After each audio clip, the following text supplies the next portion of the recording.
Son las 11:49. Estamos ya en la mesa con nuestro invitado de honor. Qué gran privilegio. Vania también ya se incorporó a la mesa. Está con nosotros el artista, el ser humano excepcional, don Lorgio Vaca. Bienvenido, muchas gracias por estar en Domingo de Radio. Muchas gracias a ustedes por haberme invitado. Es para mí un honor también, un privilegio llegar a muchos bolivianos a través de Radio Santa Cruz, que tiene una amplia escucha, sobre todo en nuestro país, ¿no? Es muy importante que tengamos conciencia primero de nuestro país para darnos cuenta qué sitio del mundo ocupamos y quiénes somos. Frecuentemente nos olvidamos de quiénes somos y nos ponemos nombres extraños y comenzamos a hablar en otros idiomas, no olvidándonos de que todavía nos falta esa gran tarea de la descolonización, que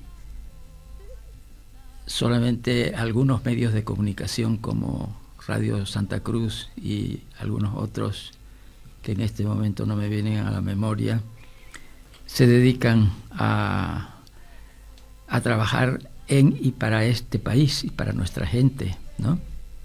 Así que estoy muy contento, muy agradecido de estar aquí con ustedes ahora. Gracias por haberme invitado. En realidad, don Lorgio, toda la vida lo hemos mencionado en nuestro programa, ha sido un lujo realmente todo lo que usted ha hecho, no solo a lo largo de su vida, sino en estos últimos meses. Hablamos del mural que recientemente se ha inaugurado, el mural se ha reinaugurado de tradiciones cruceñas, y siempre lo hemos mencionado. Nuestra audiencia sabe que de una u otra manera siempre usted estuvo presente. Aquí también hablamos de su libro cuando se publicó. Qué bueno, gracias. El mural de la vida. Y ahora estamos aquí para conversar de muchas cosas, pero empecemos por el mural que se ha reinaugurado, que se ha recondicionado a partir de un trabajo suyo del año 1974. ¿Cómo fue ese proceso, don Lorgio? Bueno, el proceso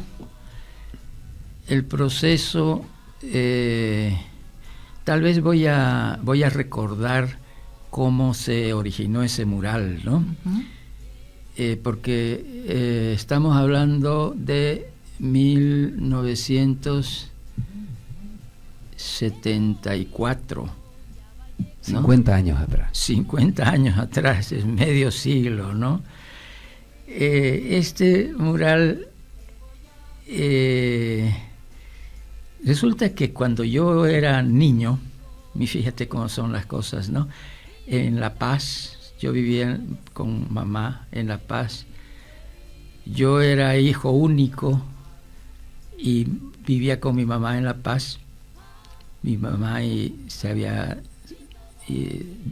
mis padres se habían divorciado hacía como, yo quedé de 7 años, ¿no? Y yo era muy, nunca me gustó la escuela, no sé si por qué motivo nunca me gustó la escuela. Y siempre me gustó, mi padre, antes de irse de la casa, cuando se separó de mamá, mi padre fue a la guerra del Chaco, ¿no? Estuvo allá, se fue cuando yo tenía 2 años. Y cuando volvió, yo tenía 6 años y poco. Y yo pintaba, no sé por qué, en mi casa, en casa de mis tías, donde vivíamos en la calle Pari, aquí me acuerdo. Pintaba por todas partes, abajo, arriba, en el techo, y cuando llegó mi papá, trajo unas acuarelas. Mi padre era pintor aficionado, pero muy buen pintor, y había sido 2 años había estado en la pelea, en la lucha, en la guerra, y 2 años preso estuvo. Entonces él se había dedicado, cuando estuvo preso, se había dedicado a desarrollar su capacidad de dibujar y pintar, y traía muchas escenas de la guerra, ¿no? Cuando llegó me mostró todos sus trabajos, y yo feliz, pues, ¿no? Pero como la guerra todo lo destruye, los matrimonios también, prontito comenzaron a discutirse papá y mamá, ¿no? Y un día vi que mi papá, todo enojado, ponía su maleta sobre la cama y comenzaba a acomodar sus cositas en su maleta. Y en una de esas agarró sus acuarelas, que tenía unas hermosas acuarelas grandes, ¿no? Y agarró sus acuarelas y las puso en su maleta.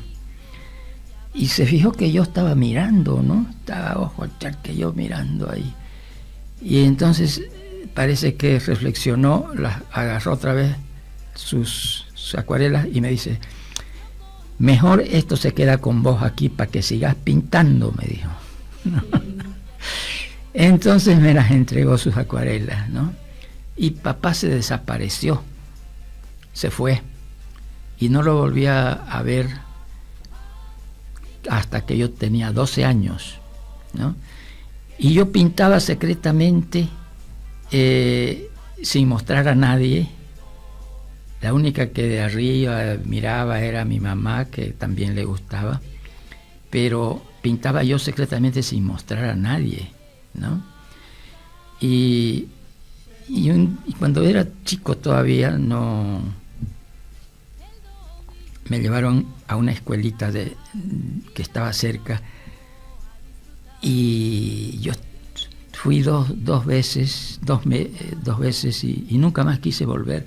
¿Por qué no vas, hijo? ¿Por qué no vas a la escuela? Me decía, ¿qué es lo que no te gusta? Hasta que un día me preguntaron, que les dije lo que yo pensaba, y les dije, no voy pues porque no me gusta. La profesora no sabe dibujar.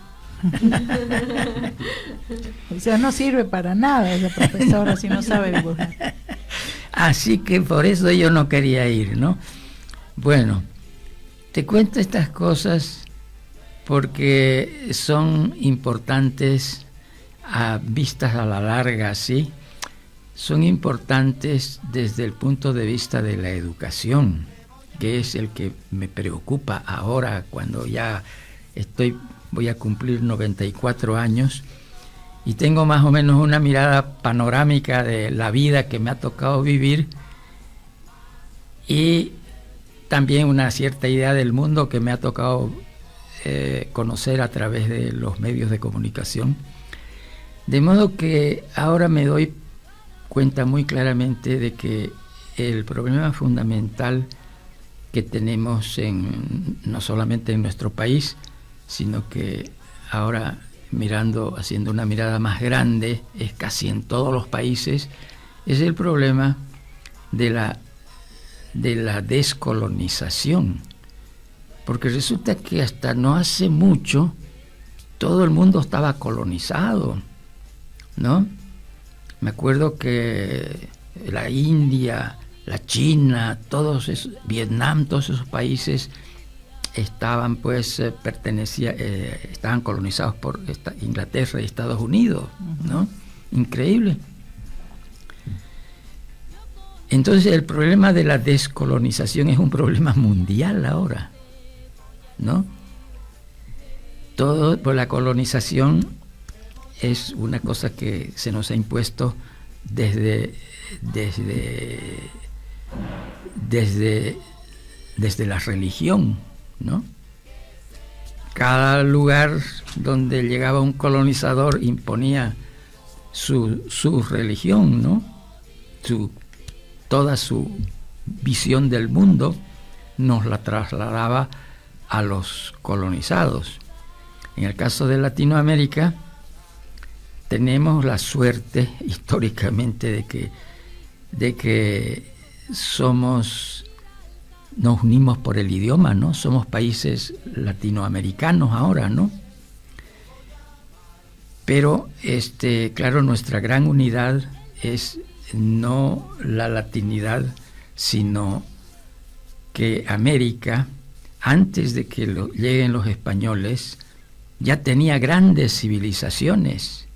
Recién estamos aprendiendo eso ahora. Yo me he enterado, por ejemplo, hace poquito, me he enterado de que en Colombia, en Ecuador, cerca del río Guayas, habían habido recién han sido descubiertas hace unos 80 años, unas ruinas por debajo, recién las han encontrado, unas ruinas en las que han encontrado obras que, examinadas a la luz de la ciencia y todo, le ponen 6.000 años de antigüedad, obras hermosas, ¿no?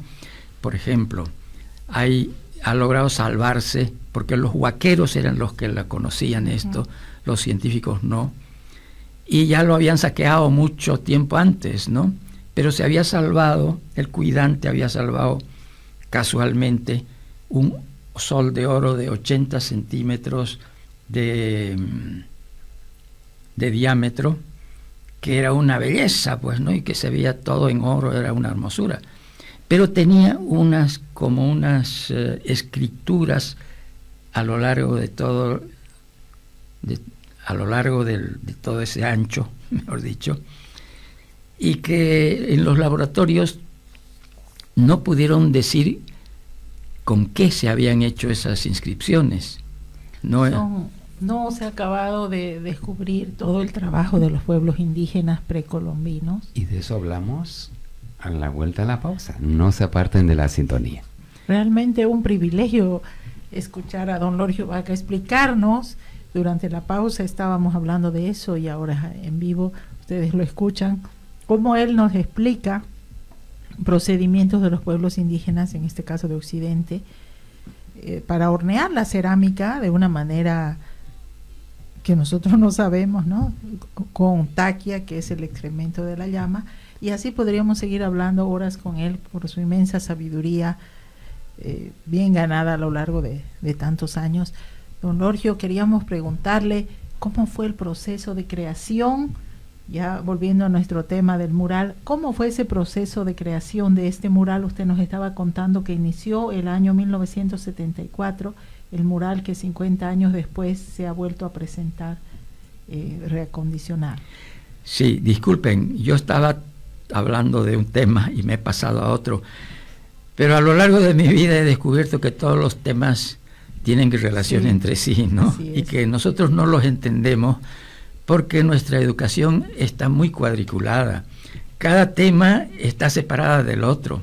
Si usted estudia geografía, no va a estudiar, no le van a enseñar la historia, porque esa es otra materia, ¿no? Pero da la casualidad de que esa y otra, y todo lo que sabemos y lo que ocurre está unido, y es una sola cosa. Y más son las corrientes intersectoriales, podríamos, que las corrientes en este sentido.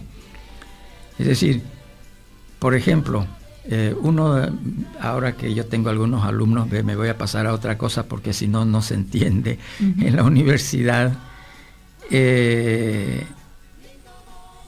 tratando yo de reformar la educación, que es lo que, no tanto reformar, sino que concebirla de otra manera. Creo que tenemos que concebir la educación de otra manera.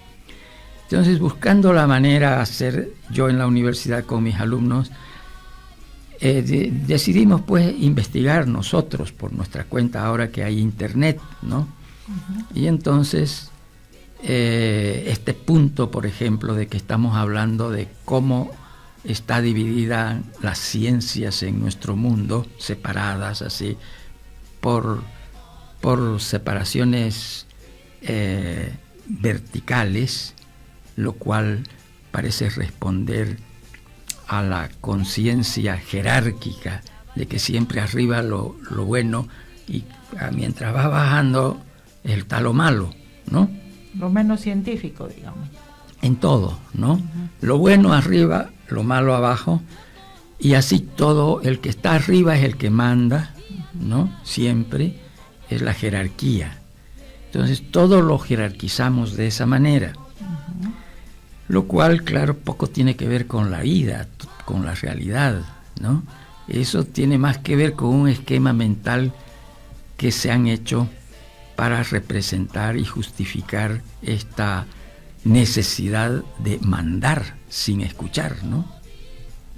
Entonces, vamos nosotros a investigar a fondo. A ver, y así los chicos se fueron a investigar, como comenzamos hablando este tema que estamos de las ciencias. Entonces, los chicos fueron, y ahora se puede investigar mucho, y trajeron unas investigaciones muy interesantes, entre ellas una en que se veía el cerebro. Actualmente lo pueden fotografiar el cerebro, pero además pueden fotografiarlo en movimiento, las células en movimiento. Y aquí es la fotografía de la base del cerebro, donde se dicen que está la memoria, y están las células así rayaditas de arriba para abajo, bien como en los manuales de ciencia nuestra, separaditas las ciencias, ¿no? Pero ponen a funcionar el cerebro, hay una corriente en este sentido que recorre todas las células, ¿no? Y esa corriente es muchísimo más rápida y dominante, que cuando lo vemos funcionando, vemos esto, y ya casi esto ya no aparece, ¿no? Entonces nos damos cuenta de que las relaciones entre las diferentes células, las diferentes funciones de las células, se dan muchísimo más frecuentemente en sentido horizontal que en este sentido vertical. Entonces, bueno, eso nos demuestra la realidad de la vida, que es así, ¿no? Las cosas se relacionan por miles de maneras, ¿no? Y si no las vemos en conjunto, si no somos capaces de imaginar este panorama, entonces no nos vamos a dar cuenta que el esquema que nosotros nos hemos hecho de la realidad en materias separadas, y además que cada materia delimita su función y dice hasta aquí nomás nosotros, eso ya corresponde a otra ciencia, entonces nos está seccionando el conocimiento de la vida, ¿no? Y este conocimiento integral y transversal y interdisciplinar es el que usted aplicó entonces en su vida para generar un arte que exprese movimientos históricos, sociales, políticos, que exprese todo a la vez. Dicho desde ahora, podría decirse que sí, ¿no? Pero la verdad es que no fue así, sino que fue una pelea entre la manera que me enseñaban en el colegio y lo que yo veía cuando salía a la calle y cuando iba a la tejería, por ejemplo, ¿no? Que estaba a 2 cuadras de donde yo vivía en La Paz. Yo puedo decir ahora que mi escuela fue la calle, porque ahí en la calle donde vivíamos, en la calle Yanacocha, en La Paz, a 2 cuadras de donde yo vivía estaba el cerro, una montaña que se elevaba ahí y que era una montaña de arcilla. Aquí abajo había una tejería. Entonces nosotros teníamos una canchita de fútbol que estaba por lo menos, qué sé yo, 1500 metros arriba. Estaba por donde pasaba la línea del tren.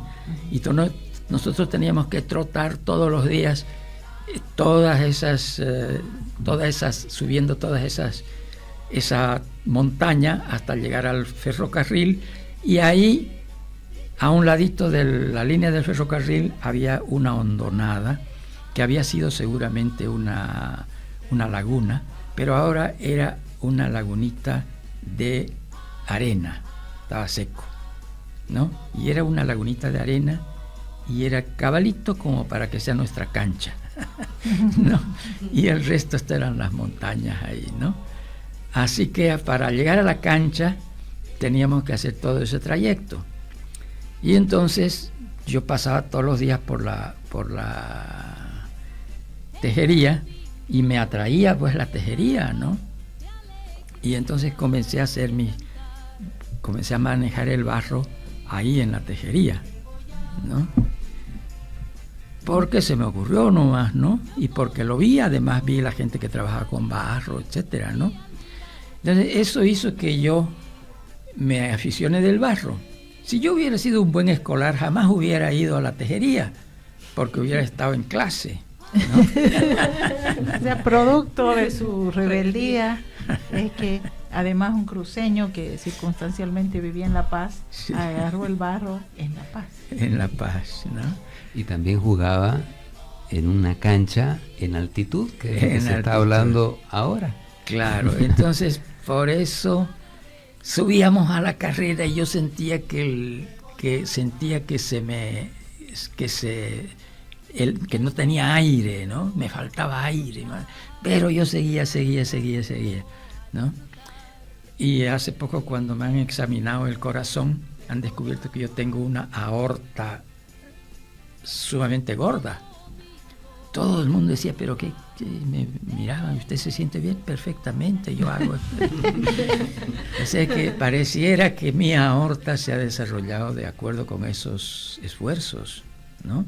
Por algo entonces, claro, sabía usted. Porque ahora, pues, fíjate, tengo 94 años y no tengo ningún problema con el corazón, ¿no? ¿Mm? El día de Santa Cruz cumplirá 24 años. El día de Santa Cruz, sí. Entonces, eso es una cosa que así ha ido saliendo con la vida, ¿no?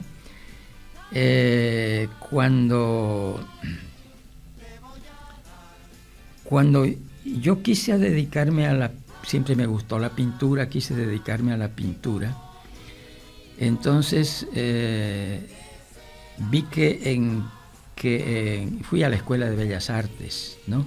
Me asomé por allá a lo que era la Escuela de Bellas Artes, en el Prado estaba, y miré, y entonces vi unas señoritas que estaban con un pucho en una mano y con la otra pintaba, y conversaban con los vecinos, y era una actividad así muy, muy social.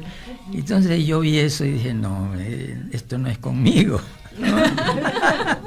Entonces dije, no voy a la escuela, ¿no? Porque de ninguna manera para mí era así, ¿no? Y sobre el punto, don Lorgio, ¿qué criterio usted tiene sobre ese denominado arte conceptual, en el que el artista, bueno, se pelota y se revuelca en la pintura y luego se revuelca en un lienzo y ya está la obra, o hace otro tipo de manifestaciones que se conocen como arte conceptual?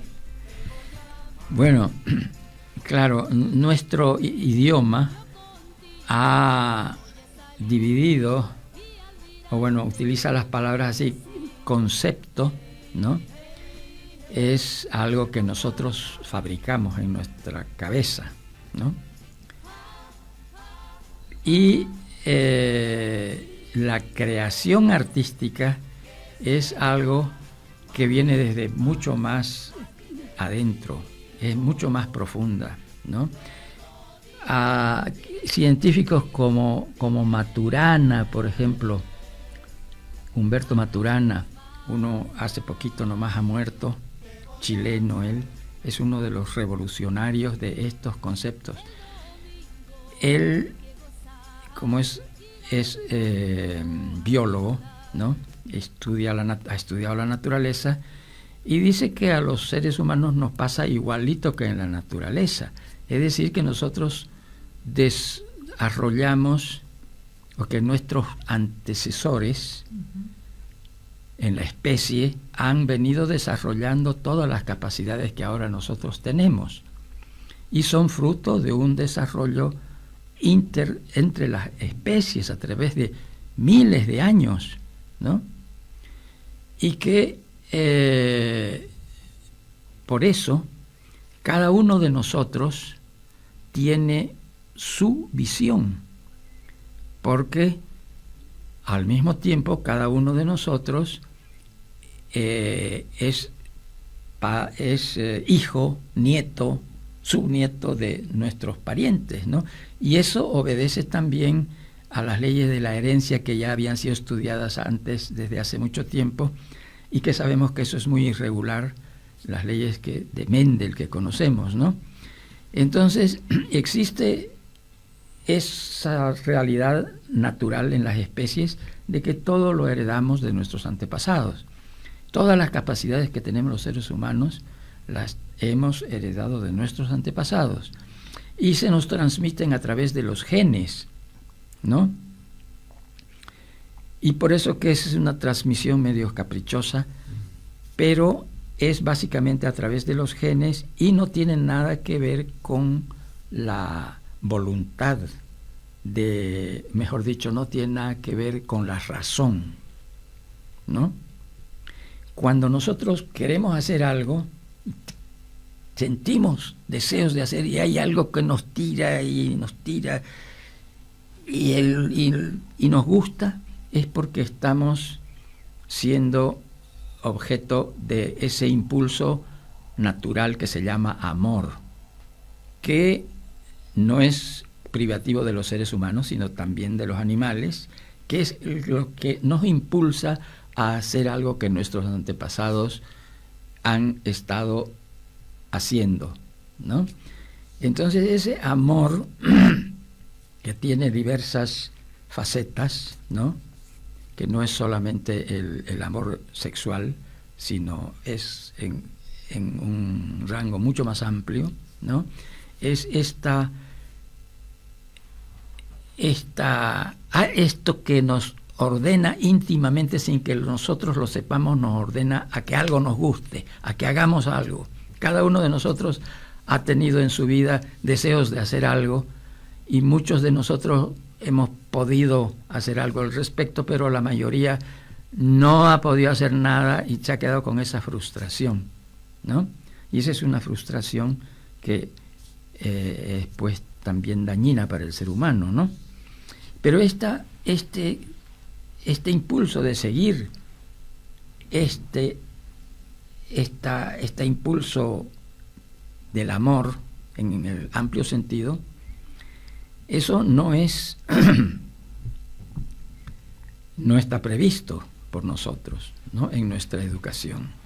Desde chicos, ustedes aquí sentaditos, no se me vaya a mover, cuidadito que converse con su compañero de al lado. Cuando la comunicación es lo primero que queremos nosotros, comunicarnos con el chico que está al lado, y es lo natural y es lo que debería ser, pero está prohibido, ¿no? Pues hay que hacerle caso al profesor, no moverse, no se puede mover el niño, ¿no? Hacemos una nueva pausa, don Lorgio, seguimos con la conversación. Seguimos con don Lorgio Vaca, aquí en uno de los mejores domingos de radio, valga la redundancia, y con él hablando sin desperdicio, incluso en la pausa, comentando cómo el mundo está como está. Él nos decía, de repente se ha desatado ya la Tercera Guerra Mundial y no lo sabemos, ¿no? Porque la información que tenemos es limitada. A veces los medios y las redes no nos cuentan lo que sucede en realidad, porque probablemente no lo saben o hay un mundo detrás. Hablamos alguna vez aquí también de eso, de la opacidad de la información. Don Lorgio, la gente feliz nos escribe, nos dice, don Lorgio, ¿cuáles son sus claves, sus secretos para mantenerse como está a sus 94 años? Eso nos dice la gente. No hay clave, tampoco hay secreto, ¿no? Yo mismo estoy asombrado de estar vivo todavía Y me pregunto por qué, ¿no? Y en ese afán es que me pongo a hacer estas reflexiones que estoy compartiendo ahora con ustedes, ¿no? ¿Por qué me he dedicado a hacer lo que yo quiero y no lo que a lo que me obligan, ¿no? ¿Por qué he seguido ese impulso tan intenso de hacer algo en lugar de decir hacer lo que dice la escuela, la universidad, ¿no? ¿Por qué me he ido por otro lado? Y ahora lo estoy tratando de explicar con ustedes, y es porque se explica en gran parte, creo que yo en la mayor parte, porque nuestra vida, mejor dicho, nuestro mundo, el mundo que vivimos, está separado de la vida, ¿no? Este mundo es estático. Nuestras leyes dicen una cosa y así. El jefe es el jefe siempre y los demás son subalternos, y donde manda marinero no manda capitán, o cómo es el asunto. Uh-huh. Así es, ¿no? Entonces estamos acostumbrados a las jerarquías, ¿no? Y la vida no es así. La vida es totalmente diferente, ¿no? Vuelvo a repetir, no sé si lo dije antes, lo que decía este señor que hace 2600 años decía por allá en Grecia: lo único que yo sé, porque él era considerado un sabio, ¿no? Por eso era visto como gran cosa y la gente iba a pedirle consejo. Entonces, él decía: lo único que yo sé es que no sé nada, ¿no? Ese hombre ya había visto la vida entonces, y la estaba contrastando con las leyes de Grecia, ¿no? Y por eso decía que en realidad él no sabía por qué sucedía eso, ¿no? Y claro, usted nos dice que este hombre decía: yo solo sé que nada sé, pero estas reflexiones lo motivan a decir que el conocimiento es inacabado, que nadie al final tiene la verdad, que todo es un proceso de descubrimiento. Y entonces, ¿por eso será que usted a sus 94 años sigue trabajando en los murales? ¿Sigue presentándonos para seguir descubriendo qué más? Claro, en realidad, como este es nuestro mundo que vivimos, lo ha trastrocado todo, ¿no? Lo ha cambiado todo. Todo lo que era vida, todo lo que era movimiento, lo ha aplanado y lo ha hecho una placa escrita que hay que respetar, ¿no? Y que si usted dice las leyes de memoria, le ponen la máxima nota. Pero si usted hace una crítica, entonces, bueno, ya te ponen entre paréntesis, ¿no? Esto es privado y ya no se puede hacer estas críticas en público porque va a cundir el desorden, etcétera, etcétera, ¿no? Entonces, nuestro mundo ya está hecho. En cambio, la vida se hace todos los días. Se hace y se cambia todos los días, ¿no? La vida es cambio. Y esa es la vida que no transcurre en las aulas. Entonces, tal vez la solución, yo me la imagino, otra gente también, con la cual estoy de acuerdo, nos imaginamos que ya tenemos antecedentes en nuestra historia incluso, ¿no? Por ejemplo, hace, menos unos 80 años, después de la guerra del Chaco, Franz Tamayo escribió un libro, o antes o durante la guerra, creo, Franz Tamayo escribió un libro y dice: ha llegado la hora de cerrar los libros y abrir los ojos sobre la vida. Franz Tamayo, un hombre que era un erudito, que había estudiado toda su vida, en ese momento se da cuenta que es necesario cerrar los ojos y abrirlos, o cerrar los libros y abrir los ojos sobre la vida. Vale decir, ya él estaba proclamando aquella verdad de que los libros que nosotros obedecemos, las leyes, no tienen nada que ver con la vida. El arte sí, don Orgio, el arte es más próximo a la vida. El arte es un intento del ser humano de violar todas estas reglas, ¿no? No es, fíjate que es interesante cuando hablamos de el arte, nosotros conocemos algunas formas de arte, pero en realidad la palabra arte quiere decir que este hombre es capaz de hacer las cosas como mejor se pueden hacer, ¿no? Es decir, es capaz de insistir hasta el ejemplo más claro de esto. En México, los náhuatl, la palabra náhuatl quiere decir artista, la palabra náhuatl. Entonces, todos los náhuatl se sentían artistas, es decir, todos los náhuatl sabían que eran los dueños de sí mismos, ¿no? Que no, todo lo que tenían que aprender ya lo sabían, que ya lo traían por su sangre desde sus antepasados, ¿no? Y que todo lo que tenemos que hacer es conocernos a nosotros mismos. También hay otro filósofo que dice, conócete a ti mismo. Y esa es la necesidad primera. ¿Quién es usted? Yo a mis alumnos les pregunto, no me lo estoy inventando, también son técnicas que he aprendido de husmear por aquí y por allá. ¿Quién es usted? Es la primera pregunta que debe hacerse uno. ¿Quién soy yo? Yo soy fulano de tal. A ver, yo soy Lorgio. ¿Quién te puso el nombre de Lorgio? ¿Y por qué? ¿Por qué eres vaca? Entonces yo comienzo a hacer la historia, ¿no? Y entonces me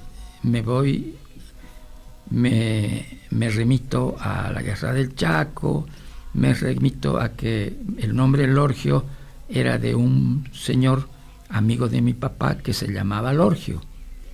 Pero Lorgio, según don Hernando Sanabria, la palabra Lorgio quiere decir osado, y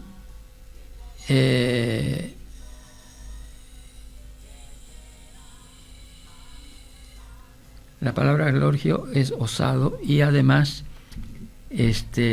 vaca, ¿no? Vaca era un tipo que vino por acá, que además no se llamaba Vaca. El que vino por acá tenía por apodo Cabeza de Vaca, y era un español norteño que cuando los moros estaban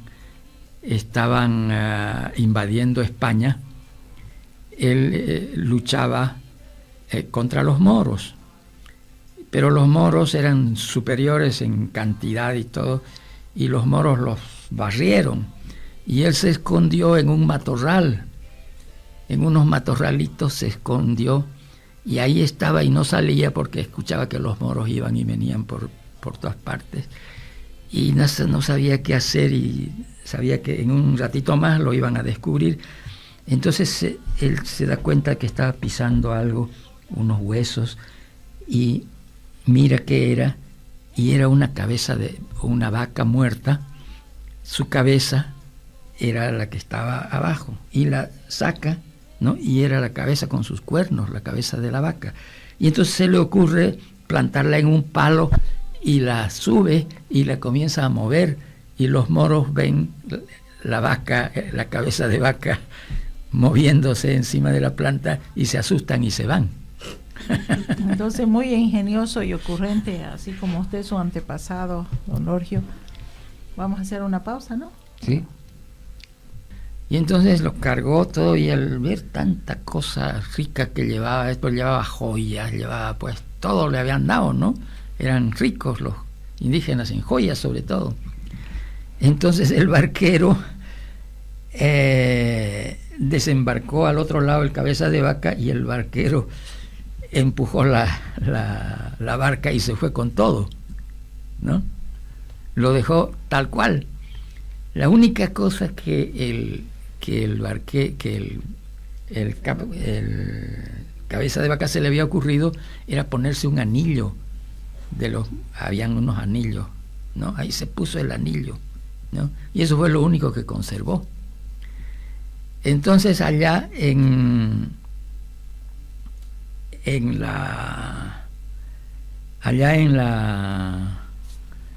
se encontró con los demás y logró irse a España, ¿no? Lo recogen de ahí junto con los otros más que se habían escapado, no sé qué. Los 5 van a España.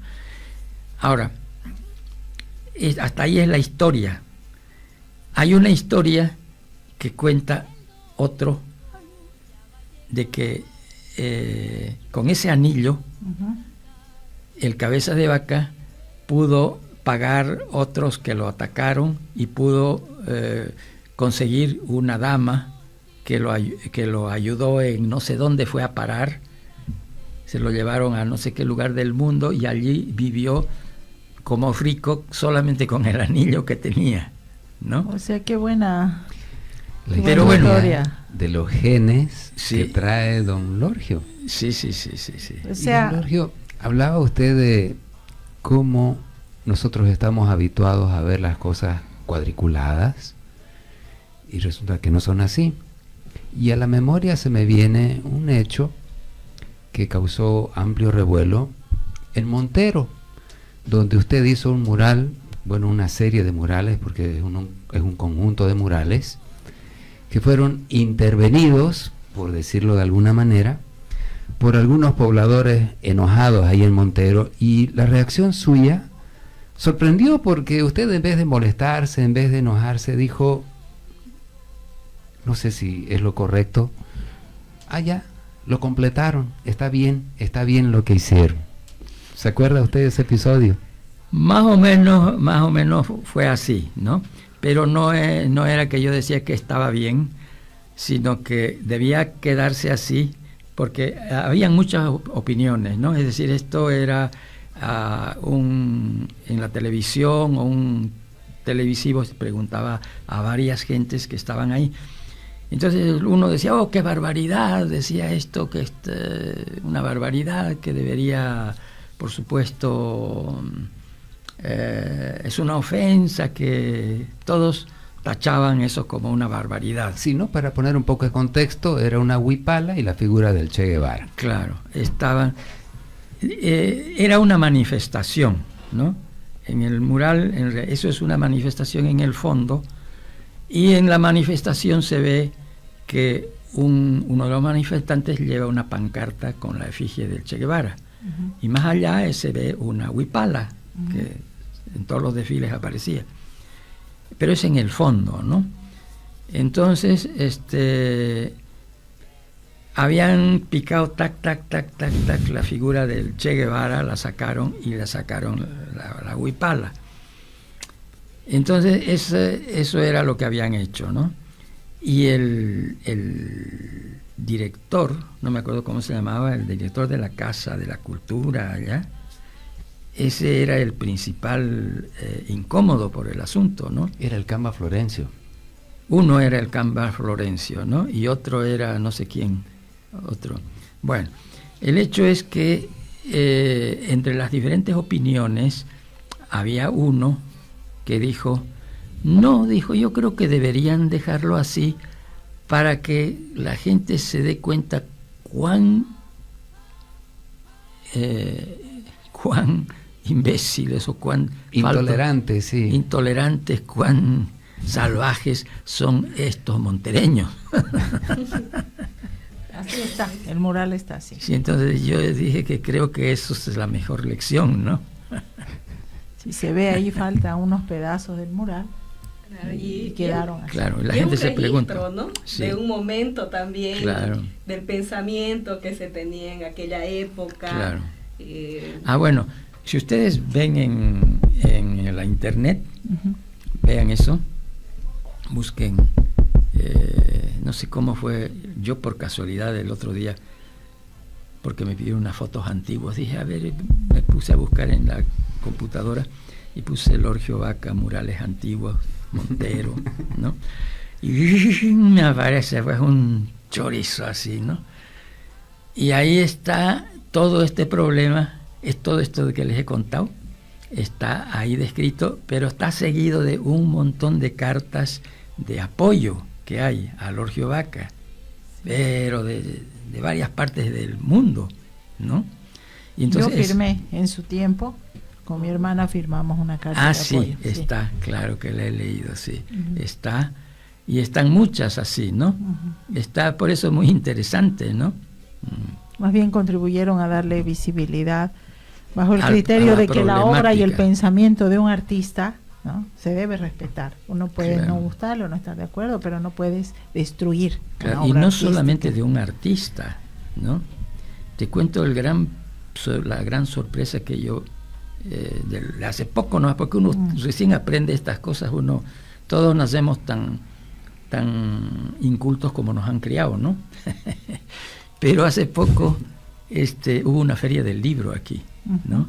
Y una muchacha, una sobrina de Adita, estuvo de visita y estuvo mirando la feria del libro, y qué interesante, me dijo, y se había traído unos folletitos, ¿no? Entre los folletitos había uno de los musulmanes. Ujú.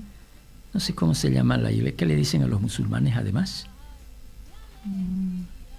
¿Árabes? Son árabes la mayoría, pero no todos. Islámicos. Islámicos, ¿no? El islamismo, ¿no? El islam. Había uno sobre el islam. Y me puse a leer. Y entonces el islam dice, el islam se caracteriza por ser un pensamiento que dignifica al ser humano y respeta las maneras de pensar y las maneras de creer de los otros, dice, ¿no? Nosotros no demonizamos a las otras religiones, nosotros las respetamos.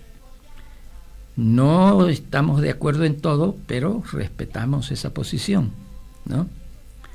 Y al mismo tiempo esperemos que se nos respete la nuestra. Pero así dice que son básicamente respetuosos de otras religiones, ¿no? Y eso me llama mucho la atención, porque efectivamente, si tú ves en la historia del arte, por ejemplo, acaban de decir que las nuevas 7 maravillas del mundo, entre las nuevas 7 maravillas del mundo, está un templo que está en la India, que es no me acuerdo cómo se llama. Taj Mahal. El Taj Mahal, ¿no? El Taj Mahal es una belleza, ¿no? Ujú. Jardines, todo es hermoso ahí, ¿no? Está hecho para belleza. Y esa es una obra de los, pues que era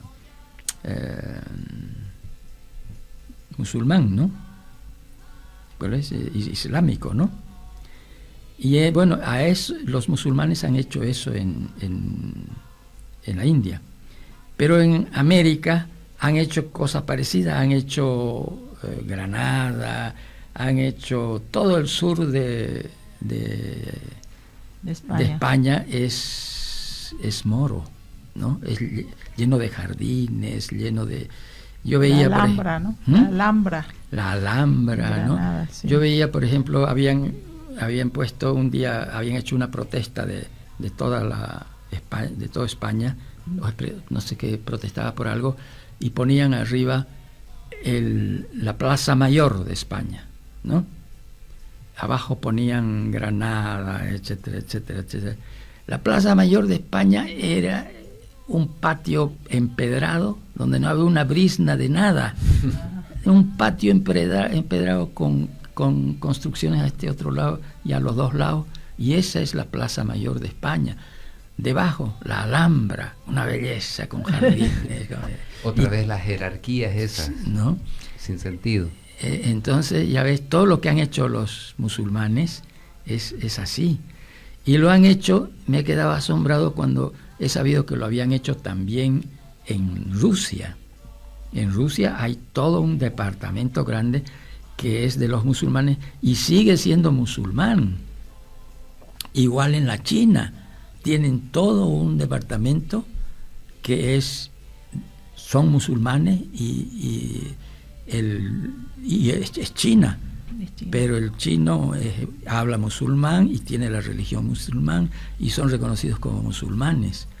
Hablando de las y en leyes. otros lugares igual, los musulmanes han hecho en otros lugares obras de este tipo y que tiene mucho que ver con las declaraciones que yo te estoy diciendo que he leído, que son declaraciones de ellos mismos y que vienen desde este Mahoma, que tanto nos lo han ridiculizado al pobre Mahoma, pero había tenido su historia también, ¿no? Y usted nos dice, los musulmanes respetan el pensamiento de otros. Dicen. ¿Y en qué medida usted, en el transcurso de su trabajo artístico, más allá del suceso de Montero, que ya lo hemos explicado, se ha sentido avalado, respetado? Por ejemplo, estábamos al inicio de este programa hablando del mural que ha reinaugurado en Los Tajivos, ¿no? Entonces es una obra que sigue siendo influyente en Santa Cruz porque son las tradiciones cruceñas. ¿En qué medida usted se ha sentido respetado a lo largo de estos 50 años que, por ejemplo, tiene este mural? Bueno, este mural, son muchas las historias, pero básicamente ahora está puesto en un lugar que, a mi modo de ver, está mucho más público que el anterior, ¿no? Uh-huh. Y está en la calle, ¿no? Y a decir del propio dueño del Samuel Doria Medina. ¿Cómo se llama? Samuel Doria Medina. Samuel, a decir del propio Samuel, a él le gusta que esté en la calle y que ni siquiera sea necesario ingresar al hotel para ver el mural, como era antes, ¿no? Uh-huh. Antes estaba en el ingreso del hotel. Y estaba muy bien también, era un sitio lindo, porque yo te cuento que en la calle de Yanacocha, yo tenía un compañerito, un vecinito, que estaba en el colegio San Calixto, ¿no? Jesuita. Y yo estaba en el colegio La Salle de Curas. Pero igual era un travieso, el Lucho González se llamaba, ¿no? Y era un chico inquieto como yo, pues éramos de todo lo hacíamos juntos, ¿no? Y después, bueno, la vida nos separó y yo no supe más de él hasta que me contaron que se había ido a los Estados Unidos. Y de allá un primo de ellos me dice, sí, le ha ido muy bien en los Estados Unidos porque ahora es diseñador, ¿no? Diseñador es un tipo que está por encima de los arquitectos, ¿no? Y que hace el empalme de la arquitectura con el resto de del entorno, ¿no? ¿Sí? Así que Lucho, qué bien, qué bien. Pero bueno, unos años después me lo encuentro aquí en Santa Cruz, que venía justamente a diseñar el hotel, ¿no? Yo estoy haciendo esto, me dijo, y yo quisiera pues aquí poner un mural tuyo. Bueno, así fue la idea del mural, de Luis González Balanza se llamaba, no sé si habrá muerto ya, pero era mi compañero, ¿no? Y eso fue, entre otras cosas, Óscar Zambrano, no sé si le suena el nombre, claro Óscar sí. Zambrano, claro que sí. Era la hermana de Óscar Zambrano, era la esposa del gerente, del que compró los tajidos, que no me acuerdo su nombre ahorita. Calvo. Renate. ¿Calvo? Calvo. No sé si era Calvo. No, el no, primer Camacho. dueño era Calvo. Calvo. Entonces probablemente. Y era en La Paz, ¿no? Seguramente. Porque yo he hecho estos tratos, los hice en La Paz, ¿no? Pero entre medio estaba la amistad que yo tenía y probablemente también Óscar Zambrano influyó, ¿no? Ya, entonces son los antecedentes, que estaba el mural naturalmente en contorno con el entorno, ¿no? Porque era un trabajo de Lucho González, que no era el estacionamiento ahí. El estacionamiento era al otro lado y abajo, ¿no? Uh-huh. Y esa parte era solamente para el mural, ¿no? Como el ingreso. Como principal. El ingreso, y un jardín más tenía, ¿no? Así estuvo muchos años. Así estuvo muchos años, hasta que le pusieron el estacionamiento. Y eso fue lo grave, porque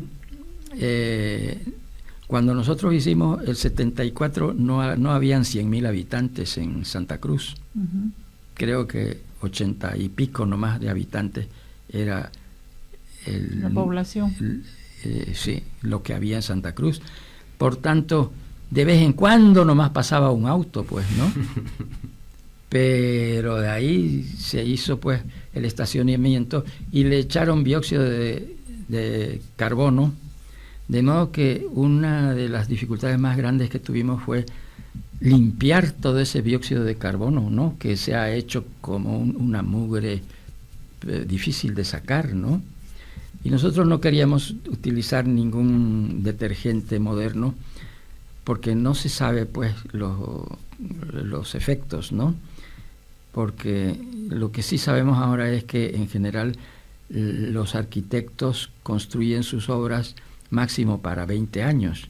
Después de 20 años las destruyen y las vuelven a hacer, porque es mejor negocio, ¿no? Y además ellos ya han empleado métodos mucho más rápidos, ¿no? El cemento ya lo hacen secar en un par de días, no 21 días como está prescrito, y todo eso por medios artificiosos que le quitan duración a la obra, ¿no? Pero la duración de la obra ahora no importa, porque la capacidad de los fabricantes y los negocios son importan de mayor más peso que la obra. Claro. Por eso el valor de haber recuperado el trabajo que tiene 50 años. Exactamente, ese es uno de los valores. Una de las revalorizaciones del mural, ¿no? Porque el propio Samuel dijo una frase que me pareció interesante. Dice: a nosotros nos gusta que esté en la calle, que no sea necesario de que tenga que ingresar al hotel para ver el mural, lo cual me parece bien, ¿no? Excelente. No se opone, pero aquí está en la calle, ¿no? Excelente decisión, más accesible, más sí. a la vista de Santa Cruz. Sí. Después de la pausa, entonces seguimos hablando del magnífico y maravilloso mural aquí con don Lorgio Vaca. Son las 13:05, estamos en Domingo de Radio, conversando con don Lorgio Vaca, hablando de los murales, particularmente el último en haber sido restablecido. Es un mural que ya tiene 50 años, pero que se lo ha recuperado y que ahora está para ser disfrutado en vía pública, como corresponde al arte mural. El arte mural es un arte, podría decirse, más democrático que el arte que está en las galerías, en los museos, don Lorgio. Claro, el arte mural es un arte público, está hecho para el público, ¿no? A diferencia del arte que está hecho para los salones, por ejemplo, el arte de los cortesanos, que se puede ver en los salones, o en las academias también, ¿no? O en los lugares donde se comercializa el arte ahora, que les llaman galerías, ¿no? Ese es un arte que al comercializarlo se monetiza, se vende y se compra, y entonces está sujeto también a esto de que lo suben de precio, pues cuando hay poco, ¿no? A la especulación, etcétera. En cambio, el arte público tiene una ascendencia mucho mayor y se nació seguramente cuando los primeros habitantes del globo necesitaron plantar algunas señales para decir algo a los que pasaban por ahí o a los que llegaban después de ellos, ¿no? O sea, es un arte hecho para el público, para afuera, para los que vienen, sobre todo que dure para las generaciones futuras, ¿no? Por eso tenemos, por ejemplo, Tiahuanacu o tenemos Samaipata, que son obras que han sido hechas para la posteridad, no solamente para cuando las hicieron hace más de 1000 años, 1600 años, sino han sido hechas para la posteridad, ¿no? Y hay muchos murales que han sido hechos por usted y que están ahora en espacios privados y que ojalá a los propietarios se les ocurra, como al dueño de este hotel, abrirlos al público. Y estoy hablando en concreto el mural que hizo, por ejemplo, en el edificio del Deber de la calle Suárez Arana, donde hay ahí un lector de diario, y también el mural en el edificio del Segundo Anillo, un mural que es casi un portal, y que también ha sido objeto de polémica en algún momento, y que usted ha tenido que pintar los calzones de uno de los personajes porque había estado incomodando ahí esa figura. Muy transparentes estaban. Sí, lo recuerda. Sí. Bueno, claro, hablando con el director actual, con Pedro, el hijo de mi gran amigo, que siempre fue un amigo que me apoyó de muchas maneras, su padre, ¿no? Me dijo, queremos conservar a toda costa los murales, me dijo, ¿no? Estamos haciendo tratos con la gente, etcétera. Y uno de ellos me dijo, sí, yo voy a este mural de que estamos hablando, que lo van a trasladar a otra parte. Existe esa idea, ¿no? Espero que tarde o temprano va a ser así, porque son murales que retratan Santa Cruz, ¿no? La Santa Cruz que quisiéramos conservar, ¿no? Sobre todo estos vínculos entre la gente, este humor, este gusto por la naturaleza, ¿no? Por el color, y sobre todo este gusto o esta misión que tiene cada ciudadano consciente de que los que vienen necesitan apoyo, ¿no? Y que nosotros brindamos apoyo o demostramos que lo que queremos, demostramos la capacidad que hemos tenido de ponernos de acuerdo, porque esa es la gran posibilidad del mural. El mural es público, pero necesita también de la opinión pública, ¿no es cierto? Entonces todos los murales ahora, como los antiguos de las cavernas, son fruto de la opinión pública. Incluso los de las cavernas los intervenían también, ¿no? Y son una muestra de la sociedad de entonces y de cómo ha funcionado la sociedad. Y estos murales también son una muestra de esta extraordinaria aventura de esta ciudad que ha crecido tan violentamente en unos pocos años, que dicen que ha sido una de las ciudades entre las 10 que crecieron más rápido del mundo. Entonces esa es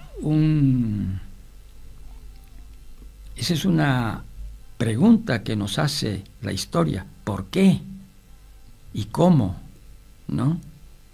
Y en la medida en que nosotros vamos estudiando, vemos que Santa Cruz es un cruce de caminos, es un lugar por donde la gente va y viene siempre, desde siempre, y que tiene esas características de vinculación y es, como dicen ahora, estratégico, ¿no?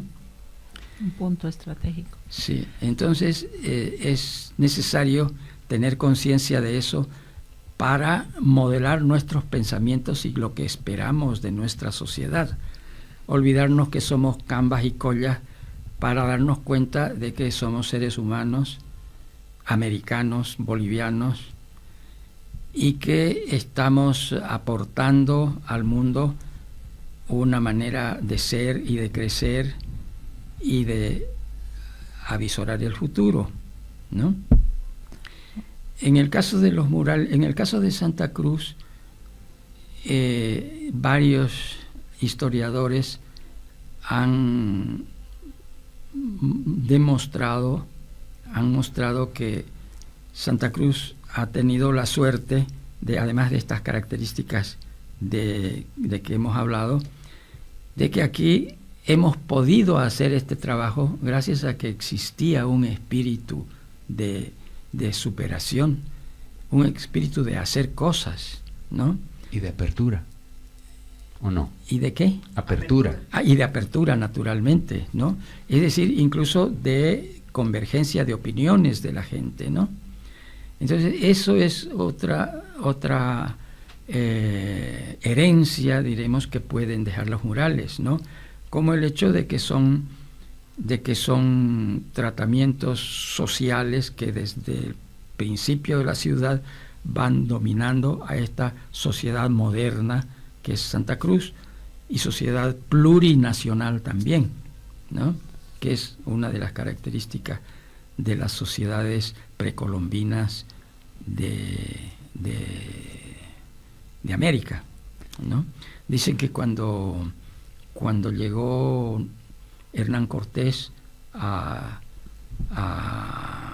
Tenochtitlán, que era la capital azteca, Tenochtitlán era una belleza de ciudad, era hermosa y tenía 100.000 habitantes, en circunstancias en que Europa, la ciudad más poblada de Europa, en esos días no llegaba a 30.000 habitantes. Te puedes imaginar la inmensidad de mundos de vida y de historia que hay entre esas dos fechas. Entonces, cuando llegaron los españoles no sabían dónde estaban, como que nos pusieron un nombre equivocado y nunca lo compusieron, porque ahora sigue llamándose Hispanoamérica, ¿no? Sí. Don Lorgio, y después de escuchar la historia de sus murales y todo lo que significan, ¿qué mural le gustaría hacer? Hablando solamente como el gusto suyo, como su sentir profundo, ¿no? No le digo qué mural hay la posibilidad de hacer o en qué trabajo está pensando, no. Usted, si pudiera, si tuviera todos los recursos y todas las posibilidades, ¿qué mural le gustaría hacer? Mira, justamente, bueno, hay algunos murales que me han quedado, ¿no? Se han quedado en esbozo, ¿no? Uh-huh. Hay uno que me gustaría, ese tal vez me gustaría hacerlo de todas maneras, no quisiera irme al otro mundo sin haberlo puesto de pie. Es el homenaje a Noel Kempff Mercado, ¿no? Cuando vemos que Santa Cruz es verde, es por Noel Kempff Mercado. Yo me acuerdo que antes de Noel no era verde, era puro arena, puro barro, puro pantano, ¿no? Entonces yo creo que eso le debemos a Noel Kempff, ¿no? Así es. Y ha batallado por eso, y lo que ha hecho es notable, aunque no es todo lo que se podía hacer, pero es notable hasta ahora, ¿no? Y ese es el motivo por el cual los murales adquieren también una suerte derecho de estar en este momento aquí y ser vistos por la gente que viene a Santa Cruz, porque mucha gente viene a Santa Cruz, mucha, qué sé yo, antes teníamos, no sé cuánto sería nuestra población en el año 70, pues, ¿no? Santa Cruz. No llegaba a 200.000. No llegaba, ¿no es cierto? Bueno, entonces fíjate tú el crecimiento es obra de varias generaciones y de muchos pueblos, ¿no? Porque los pueblos que vienen, muchos de los extranjeros que vienen a Santa Cruz se quedan a vivir. Yo voy, por ejemplo, a Samaipata y veo que en Samaipata hay cualquier cantidad de extranjeros que se han quedado a vivir y viven y cumplen su función en Samaipata, y es muy lindo Samaipata por eso, ¿no? Y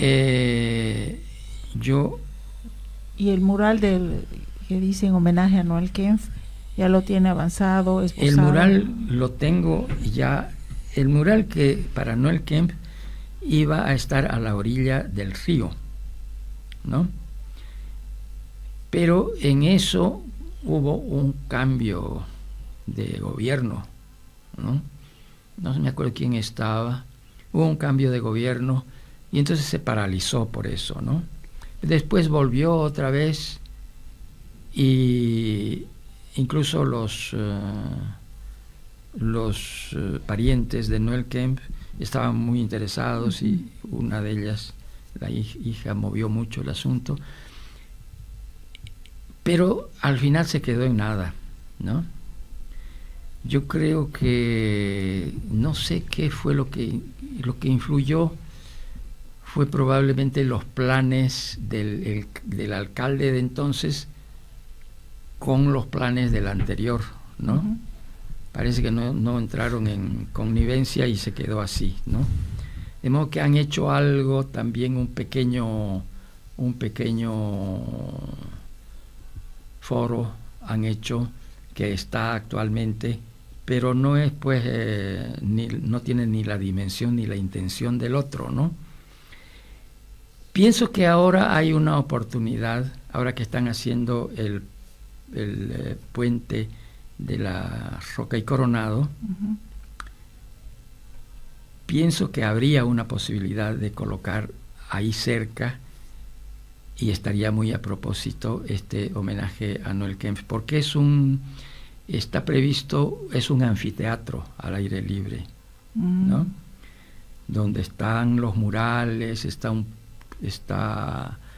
más o menos recordada la labor de Noel Kempff y de toda la gente que contribuyó al verdor, ¿no? Porque claro, el verdor no habría si fuera solamente de arriba, la gente tiene que estar de acuerdo, ¿no? Y conservar. Y creo que podría hacerse, ojalá, voy a ver, ¿no? Y algunas personas me han dicho que tendrían interés, pero no sé todavía. Así que ese es uno que yo quisiera hacer. Otro que yo quisiera hacer es el homenaje al Che Guevara, que está en el lugar donde murió el Che Guevara, en La Higuera. ¿Cómo se llama? En Valle Grande, ¿no? En Valle Grande. Ahí está el Centro Cultural Che Guevara. Y eso estaba ya, ese mural estaba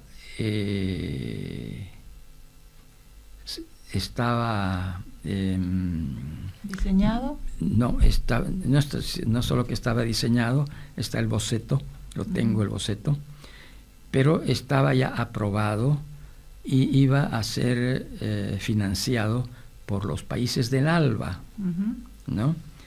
Incluso firmamos un contrato ya con los países del ALBA, que después lo modificamos porque ya en ese tiempo comenzaron las sanciones de los Estados Unidos contra Venezuela, y entonces había el peligro, ya que vieron ellos, de que les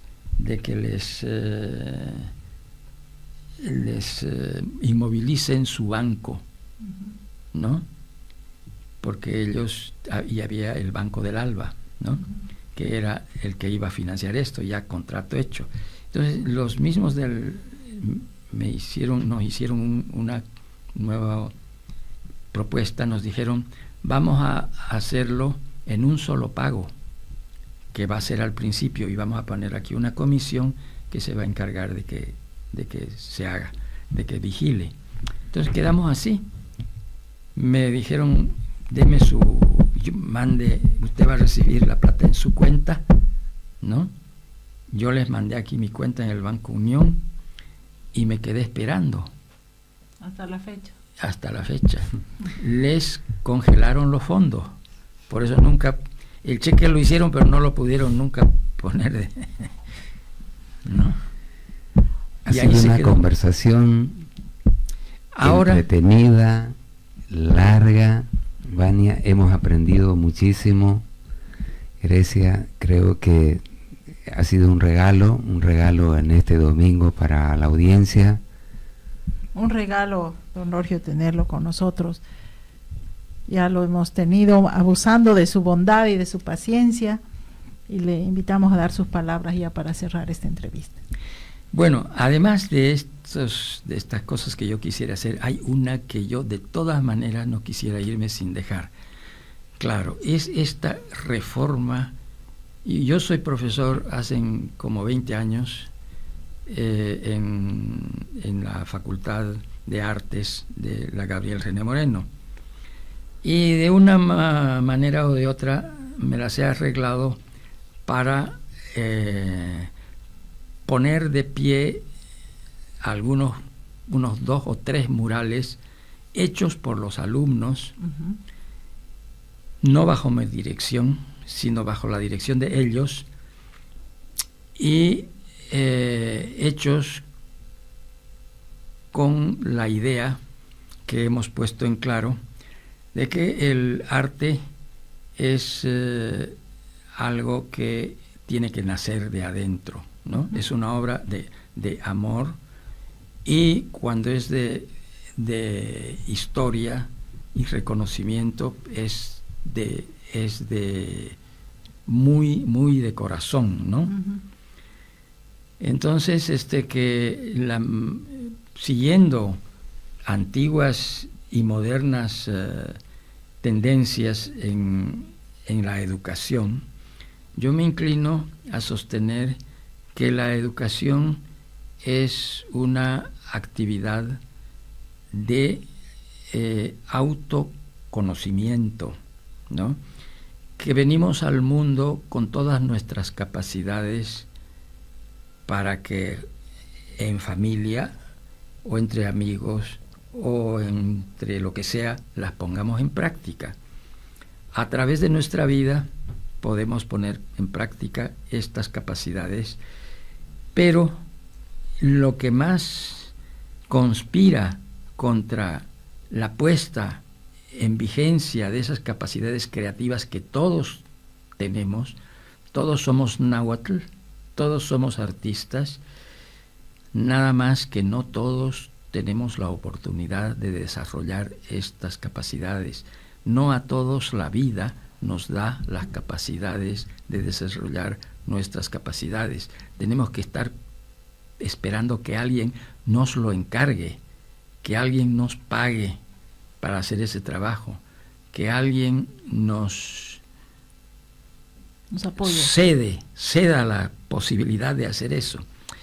Y esa es una situación falsa, pues eso no va a esperarse nunca, ¿no? Este es un problema de la naturaleza histórica de nuestra sociedad, que llamamos falsamente cristiana, ¿no? Entiendo lo que usted dice, don Lorgio. La gente también lo ha entendido muy bien. Usted es muy generoso, dicen, todos somos artistas, solo que no hemos tenido la posibilidad de desarrollarnos. Qué gran mensaje, qué gran legado del más grande artista que tenemos en Santa Cruz. Y si ustedes se ponen a pensar, es un mensaje que nos deja, que y nos para deja mucho que completar, decir. perdón, que para completar lo que tú estás diciendo, que está muy bien, hay que añadir que esto no lo estamos inventando ahora, sino es una vieja conquista a la cual nos impulsa ya Franz Tamayo hace no sé cuántos años, cuando dice: hay que cerrar los libros y abrir los ojos sobre la vida. Él, que era un políglota que hablaba todos los idiomas y todas las culturas, se daba perfecta cuenta de que por donde debíamos empezar es por el conocimiento de nuestra propia cultura. Una maravilla, una maravilla. Don Lorgio, estamos tan contentos de tenerlo aquí. Pronto, si no se opone, lo recibiremos de nuevo con muchísimo cariño. Pero con mucho gusto. Muchísimas Muchas gracias. Gracias.